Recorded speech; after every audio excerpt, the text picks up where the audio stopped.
say lâu na thật sa te le na pakaise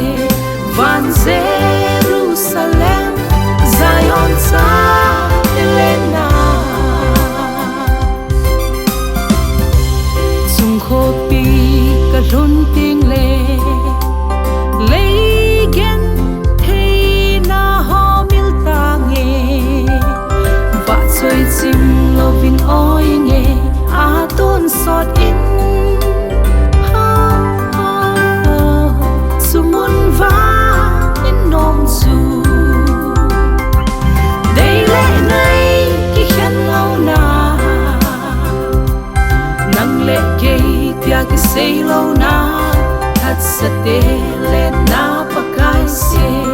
van Jerusalem Zion sa Elena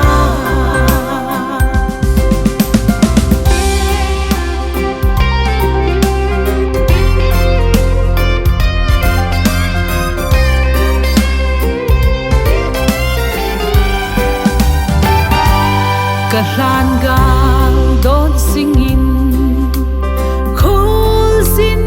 ka saya chol na ding itiki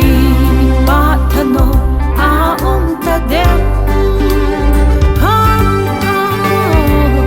sumun va inom su dei le nai